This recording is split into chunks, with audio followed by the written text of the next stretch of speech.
नमस्कार दोस्तों, मैं हूं आपका नाम और आप देख रहे हैं वॉइस वायर न्यूज, जहां हम बात करते हैं उन खबरों की जो आपको सिर्फ जानकारी नहीं देती बल्कि सोचने पर मजबूर कर देती हैं। आज की खबर पाकिस्तान से है, लेकिन असर सीधा भारत पर पड़ने वाला है। पाकिस्तान के आर्मी चीफ आसिम मुनीर ने एक ऐसा बयान दिया है जिसने पूरे साउथ एशिया के माहौल को हिला दिया है। उन्होंने कहा है कि वे भारत की जियोग्राफिकल इम्यूनिटी को तोड़ देंगे, या यूं कहिए भारत की भौगोलिक सुरक्षा कवच को खत्म कर देंगे। यह शब्द सुनने में जितने भारी हैं, इनका मतलब उतना ही गंभीर है। अब सवाल ये उठता है कि आखिर जियोग्राफिकल इम्यूनिटी होती क्या है? भारत की जियोग्राफिक स्ट्रक्चर की बात करें तो यह हमेशा से हमारी सबसे बड़ी ताकत रही है। उत्तर में हिमालय की विशाल पर्वतमालाएं हैं जो हमारे लिए प्राकृतिक रक्षा कवच का काम करती हैं। दक्षिण में हिंद महासागर जो भारत को बाकी दुनिया से जोड़ता भी है और सुरक्षा की एक नेचुरल लेयर भी बनाता है। पश्चिम में थार का रेगिस्तान और पूर्व में ब्रह्मपुत्र घाटी, यह सब मिलकर भारत को एक नेचुरल डिफेंस सिस्टम प्रदान करते हैं। यही कारण है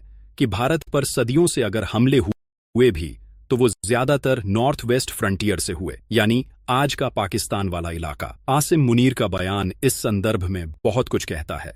उन्होंने जो कहा कि हम भारत की जियोग्राफिकल इम्यूनिटी को शैटर्ड कर देंगे, उसका मतलब है कि वे भारत की इस नेचुरल सेफ्टी लेयर को कमजोर करने की बात कर रहे हैं। अब सवाल है, क्या पाकिस्तान के पास ऐसा कोई साधन या रणनीति है जिससे वो सच में भारत की सुरक्षा को भेद सके?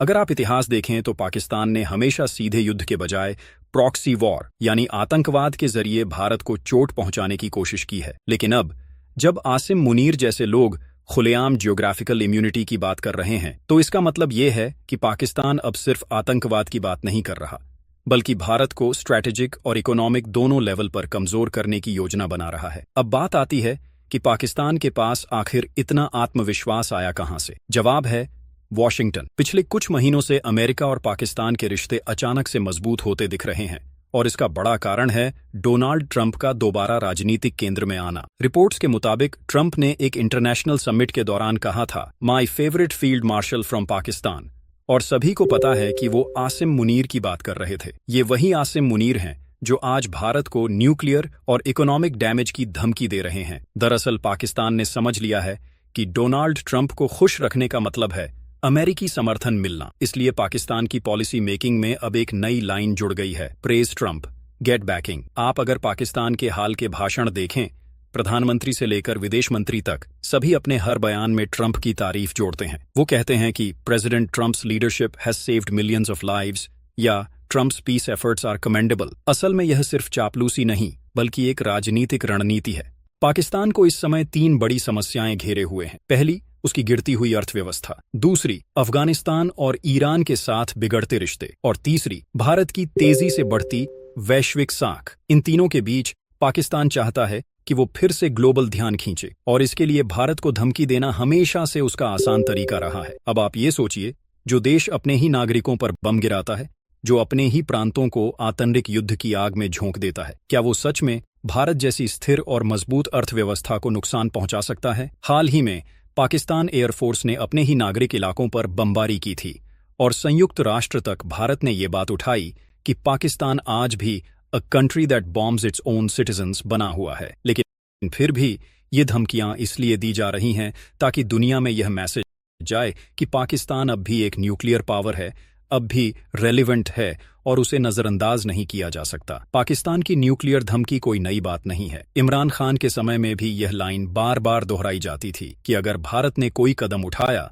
तो पाकिस्तान के पास न्यूक्लियर वेपन्स हैं। लेकिन असल में हर बार जब पाकिस्तान ने ये लाइन बोली है, दुनिया ने उसे सीरियसली नहीं लिया, क्योंकि सभी को पता है कि पाकिस्तान की मिलिट्री कैपेबिलिटी आज उस स्तर पर नहीं है जहां से वो किसी बड़े युद्ध का सामना कर सके। उनकी अर्थव्यवस्था टूट चुकी है, उनके पास तेल, फंडिंग और पब्लिक सपोर्ट तीनों की भारी कमी है। भारत के पास आज superior military, strong diplomatic ties और तेजी से बढ़ती अर्थव्यवस्था है। वहीं पाकिस्तान IMF के कर्ज और अमेरिका, चीन, सऊदी जैसे देशों के भरोसे जिंदा है। तो अब जब आसिम मुनीर भारत को इकोनॉमिक डैमेज की धमकी देते हैं, तो वो असल में एक ऐसे देश की आवाज लगती है जो अंदर से डर चुका है। आसिम मुनीर ने अपने भाषण में कहा, the रेटिलिएशन will be beyond India's imagination. The deeply hurting military and economic losses will be incalculable. अब ये लाइन सिर्फ धमकी नहीं है, ये एक संकेत है कि पाकिस्तान आने वाले महीनों में इकोनॉमिक टेररिज्म का रास्ता अपना सकता है। मतलब ऐसे साइबर अटैक या फाइनेंशियल इंटरफेरेंस जिनसे भारत के इन्वेस्टमेंट और मार्केट पर असर पड़े। यह वही स्ट्रैटेजी है जो कुछ देशों ने रूस यूक्रेन वॉर में इस्तेमाल की थी, लेकिन फर्क यह है कि पाकिस्तान के पास न तो वो टेक्नोलॉजिकल क्षमता है और न ही वो कूटनीतिक ताकत जो उसे सफल बना सके। दोस्तों, सवाल यही उठता है कि क्या पाकिस्तान सच में भारत की अर्थव्यवस्था को नुकसान पहुंचा सकता है?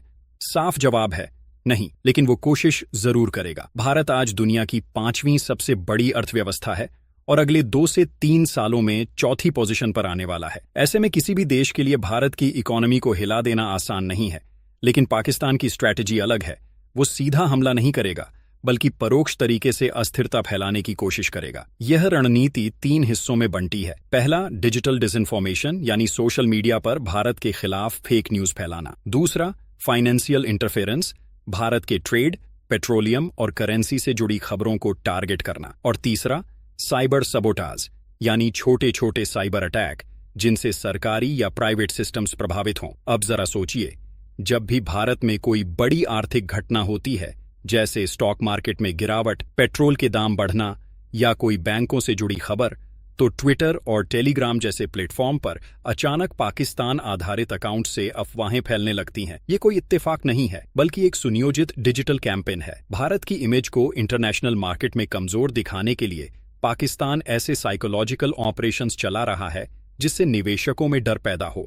लेकिन सवाल ये है, क्या ये रणनीति काम करेगी? बिल्कुल नहीं, क्योंकि भारत की इकोनॉमी अब सिर्फ सरकारी या संस्थागत नहीं रही। अब ये पब्लिक ड्रिवन इकोनॉमी है। स्टार्टअप्स, प्राइवेट सेक्टर, टेक्नोलॉजी और डिजिटल इंफ्रास्ट्रक्चर ने भारत को इतना मजबूत बना दिया है कि कोई बाहरी दबाव अब असर नहीं डाल सकता। दूसरी तरफ पाकिस्तान की अपनी हालत ऐसी है कि वहां IMF की शर्तें इतनी सख्त हैं कि हर महीने पेट्रोल की कीमतें, बिजली के बिल और टैक्स 3 गुना तक बढ़ रहे हैं। आम नागरिक परेशान है और सरकार अपने ही लोगों से छिपती फिर रही है। सऊदी अरब, जो पहले पाकिस्तान का सबसे बड़ा आर्थिक सहयोगी था, अब खुद को दूर कर रहा है। पहले जहां सऊदी अरब पाकिस्तान को अरबों डॉलर का तेल क्रेडिट पर देता था, अब वही देश खुले तौर पर कह रहा है कि no more free lunch for Pakistan. दरअसल सऊदी को भी समझ आ चुका है कि पाकिस्तान अब भरोसेमंद पार्टनर नहीं रहा।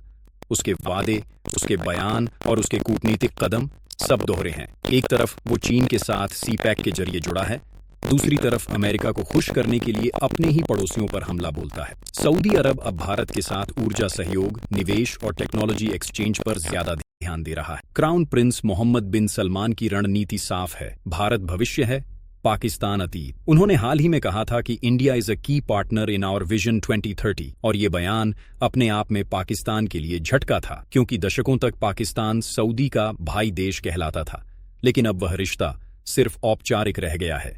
यह दूरी पाकिस्तान को और अधिक चिढ़ा रही है। आसिम मुनीर का बयान उसी हताशा का नतीजा है। जब एक देश आर्थिक और राजनीतिक रूप से टूटने लगता है, तो उसके नेता अक्सर ऐसे बयान देकर जनता का ध्यान भटकाने की कोशिश करते हैं। भारत को हराएंगे, कश्मीर को आजाद कराएंगे, न्यूक्लियर बटन दबाएंगे। ये सब पुराने नारे हैं जिनका अब कोई असर नहीं होता, लेकिन मीडिया में सुर्खियां जरूर बन जाती हैं और पाकिस्तान की जनता को लगता है कि शायद उनकी सेना अब भी मजबूत है। असल में पाकिस्तान के भीतर सेना ही राजनीति है, सेना ही अर्थव्यवस्था है और सेना ही धर्म का ठेकेदार भी बन चुकी है। इसी वजह से जनरल आसिम मुनीर जैसे लोगों के पास अब सिर्फ 2 रास्ते बचे हैं। पहला, भारत को धमकी देना ताकि जनता को झूठी उम्मीद मिले। दूसरा, विदेशी मंचों पर जाकर विक्टिम कार्ड खेलना कि भारत हमें दबा रहा है, हमें मदद चाहिए। अब बात करते हैं ट्रंप फैक्टर की। डोनाल्ड ट्रंप की वापसी का असर सिर्फ अमेरिका की राजनीति तक सीमित नहीं रहेगा, बल्कि पूरी दुनिया में नई पॉलिटिकल रेखाएं खींचेंगी। ट्रंप का रुख हमेशा से पाकिस्तान के प्रति ट्रांसैक्शनल रहा है, यानी गिव एंड टेक। अगर पाकिस्तान ने अमेरिका के हित पूरे किए तो ट्रंप उसके बदले में कुछ फायदे दे देते हैं, चाहे वो फंडिंग हो या इंटरनेशनल सपोर्ट। लेकिन ट्रंप की पॉलिसी में एक बात साफ है, वो भारत को दुश्मन नहीं बल्कि एक प्रतियोगी मानते हैं। इसलिए यह मान लेना कि ट्रंप के आने से पाकिस्तान को पूरी तरह अमेरिकी सपोर्ट मिल जाएगा, ये पाकिस्तान की भूल है। भारत आज अमेरिका के लिए एक रणनीतिक पार्टनर है, न कि कोई सेकेंडरी दोस्त। QUAD जैसे संगठन, इंडो पैसिफिक स्ट्रेटेजी और सेमीकंडक्टर अलायंस में भारत की भूमिका इतनी मजबूत है कि किसी भी अमेरिकी राष्ट्रपति को भारत की अनदेखी करना राजनीतिक रूप से असंभव है। इसलिए पाकिस्तान का यह मानना कि ट्रंप उसे भारत के खिलाफ खड़ा करेंगे एक पूरी तरह अवास्तविक सोच है। अब आप सोच रहे होंगे कि पाकिस्तान इस वक्त इतना एक्टिव क्यों हो गया है। कारण सीधा है, अफगानिस्तान में तालिबान की सरकार से पाकिस्तान का रिश्ता बिगड़ चुका है। पहले जहां इस्लामाबाद और काबुल एक दूसरे को सहयोगी मानते थे, अब दोनों सीमाओं पर गोलीबारी तक पहुंच चुके हैं। तालिबान अब पाकिस्तान के तहरीक-ई-तालिबान पाकिस्तान TTP को सपोर्ट कर रहा है, जो पाकिस्तान के भीतर आतंक फैलाता है। यानी पाकिस्तान अब अपने ही बनाए हुए आतंकवादियों के निशाने पर है। ये वही TTP है जिसके कारण पाकिस्तान ने अपने ही नागरिक इलाकों पर बमबारी की थी। और जब दुनिया ने सवाल उठाया तो आसिम मुनीर ने सफाई दी कि हम अपनी सुरक्षा के लिए ऐसा कर रहे हैं। लेकिन हकीकत ये है कि पाकिस्तान के पास अब आतंकवादियों और आम नागरिकों में फर्क करने की भी क्षमता नहीं बची। यह एक फेल्ड स्टेट का संकेत है। दूसरी तरफ भारत धीरे धीरे उस स्थिति में पहुंच रहा है जहां वो सिर्फ रिएक्ट नहीं करता, बल्कि घटनाओं को शांति से डिफ्लेक्ट करता है। भारत की डिप्लोमेटिक अप्रोच आज नो रिएक्शन टू प्रोवोकेशन पर आधारित है। जब पाकिस्तान बयान देता है, भारत कूटनीतिक स्तर पर जवाब देता है, बिना शोर, बिना झगड़े, क्योंकि अब भारत की ताकत मैदान में नहीं, मंचों पर दिखती है, चाहे वो UN हो, G20 हो या ब्रिक्स। और यही चीज पाकिस्तान को सबसे ज्यादा परेशान करती है। वो देश जो कभी कश्मीर इंटरनेशनलाइजेशन का झंडा लेकर घूमता था, आज खुद अपने ही देश में आतंक और भूख से जूझ रहा है। IMF से कर्ज लेने के लिए उसे अपने गोल्ड रिजर्व तक गिरवी रखने पड़े। और जब IMF ने नई शर्तें रखीं, जैसे टैक्स बढ़ाना, बिजली के दाम 3 गुना करना और सरकारी खर्च कम करना, तो पाकिस्तान की जनता सड़कों पर उतर आई। लोग कहते हैं, हमारे पास खाने को नहीं है, लेकिन हम न्यूक्लियर पावर हैं। यह वही विडंबना है जो पाकिस्तान के सिस्टम की पोल खोल देती है। दोस्तों, हालात बदल रहे हैं और दुनिया का नक्शा भी। जहां कुछ देश डर और धमकी की राजनीति में उलझे हुए हैं, वहीं भारत अपने विश्वास, अपनी तकनीक और अपनी मेहनत से नई ऊंचाइयां छू रहा है। हर बार जब कोई हमें रोकने की कोशिश करता है, हम और मजबूत होकर उभरते हैं, क्योंकि भारत की ताकत सिर्फ हथियारों में नहीं, बल्कि उसके नागरिकों के इरादों में है। अगर आप चाहते हैं कि सच्ची और निर्भीक खबरें हर घर तक पहुंचें, तो वॉइस वायर न्यूज को सब्सक्राइब कीजिए। आपका एक लाइक, एक शेयर झूठ और भ्रम के खिलाफ हमारी सबसे बड़ी ताकत है। हम राजनीति नहीं, सच्चाई दिखाते हैं, वो सच्चाई जिसे कोई बोलने की हिम्मत नहीं करता। और याद रखिए, दुनिया बदल रही है, लेकिन जो खुद को बदलना सीख लेता है वही आगे बढ़ता है। Invest in yourself, believe in your knowledge और अपनी सोच को कभी किसी की सीमाओं में मत बांधिए, क्योंकि असली शक्ति विचारों की होती है और वही शक्ति भारत को अजेय बनाती है। वॉइस वायर न्यूज, सच्चाई जो बोलती है। जय हिंद।